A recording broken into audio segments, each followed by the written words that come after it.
नमस्ते। आज हम एक बहुत आम से सवाल पर बात कर रहे हैं। वो सवाल जो अक्सर सुनने को मिलता है, और आप क्या करते हैं? हाँ, ये तो हर मुलाकात में लगभग पूछा ही जाता है। बिल्कुल। और हमारे पास अपनी नौकरी का परिचय नाम के एक लेख से कुछ दिलचस्प बातें हैं इस पर। ओके। तो कोशिश ये समझने की है कि इस सवाल का जवाब ऐसे कैसे दें कि बातचीत आगे बढ़े, रुके नहीं। लेख का जो मुख्य विचार है वो ये कि कभी भी सिर्फ अपना जॉब टाइटल मत बताइए। अच्छा। हाँ, लेखक ने इसे मजाक में नग्न नौकरी कहा है। नग्न नौकरी। ये तो दिलचस्प है। सोचिए ना, कोई बस कह दे मैं एक एक्चुअरी हूँ, या कह दे मैं एक लेखक हूँ। अब सुनने वाला क्या करे? उसके लिए तो मुश्किल हो जाता है आगे बात करना। सही बात है। लेखक कहता है कि ये ऐसा है जैसे मतलब बेचारी मछली को डेक पे तड़पने के लिए छोड़ दिया हो। हाँ बिल्कुल। और इससे सुनने वाले को ऐसा महसूस हो सकता है कि भाई मैं तो कुछ जानता ही नहीं हूँ। हाँ बिल्कुल, मूर्ख बाहरी व्यक्ति से जैसा, है ना? हाँ, और फिर उन्हें पूछना पड़ता है, अच्छा तो किस तरह का एक्चुअल काम करते हैं आप, या किस बारे में लिखते हैं? सही। तो लेख इसी बात पे जोर देता है कि आपका काम सिर्फ आपका टाइटल नहीं है, वो है जो आप असल में करते हैं। तो फिर इसका हल क्या है?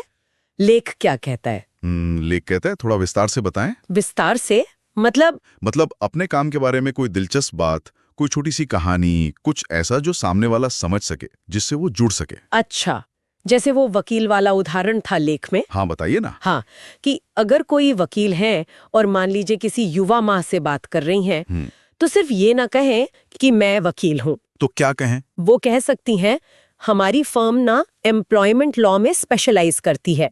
अभी मैं एक केस देख रही हूँ जिसमें एक कंपनी ने एक महिला को मैटरनिटी लीव लेने पर निकाल दिया। अच्छा, हाँ हाँ, ये तो उस माँ के लिए बिल्कुल प्रासंगिक बात हो गई। वो तुरंत जुड़ जाएगी बिल्कुल। और मान लीजिए वही वकील किसी बिजनेस ओनर से बात कर रहे हो, हाँ, तो शायद वो कह सकते हैं मेरा आजकल एक केस चल रहा है एक एम्प्लॉयर के खिलाफ, उन पर इल्जाम है कि उन्होंने इंटरव्यू में कुछ ज्यादा ही निजी सवाल पूछ लिए। हाँ, ये बात उस बिजनेस वाले के मतलब की होगी। बिल्कुल। तो मुद्दा यही है कि आप जिससे बात करें उसके हिसाब से अपनी बात को ढालें। सही कहा। अच्छा, लेख में कुछ वो मजेदार लेकिन थोड़ी अजीब स्थितियों के उदाहरण भी थे ना? हाँ हाँ, वो बातचीत रुक जाने वाले। हाँ, जैसे लेखक ने बताया कि डिनर पार्टी में किसी ने कहा मैं एक परमाणु वैज्ञानिक हूँ, और बस सब चुप। किसी को समझ ही नहीं आया कि आगे क्या कहें। हाँ हाँ, ये तो होता है। या कोई बोला मैं इंडस्ट्रियल एब्रेसिव्स में हूँ। ओहो, उसके बाद तो पक्का सन्नाटा छा गया होगा। बिल्कुल। तो ये उदाहरण यही दिखाते हैं कि कैसे सिर्फ टाइटल बता देने से बातचीत एकदम से ठप हो जाती है। हाँ। तो लेख का सुझाव यही है कि जब कोई पूछे आप क्या करते हैं, तो उन्हें कुछ ऐसा दीजिए जिससे वो जुड़ सकें, कोई सिरा पकड़ने को मिले उन्हें। हाँ, ताकि वो भी कुछ कह सकें, उन्हें भी सांस लेने की जगह मिले, जैसा लेखक ने कहा। बिल्कुल, मुंह से कान तक कुछ सांस। सही। तो आज के इस पूरे बातचीत का निचोड़ क्या है?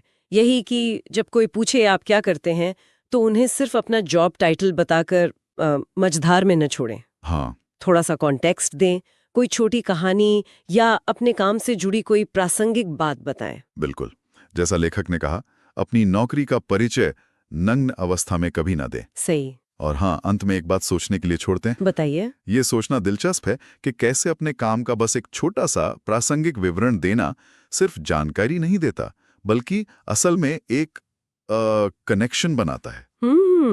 सही बात है। तो सोचने वाली बात यह है कि ये इतनी सीधी सरल सी तकनीक क्यों अक्सर नजरअंदाज हो जाती है, और इसका हमारे प्रोफेशनल और शायद सामाजिक रिश्तों पर भी क्या असर पड़ सकता है। ये वाकई सोचने वाली बात है। चलिए इस पर सोचते हैं।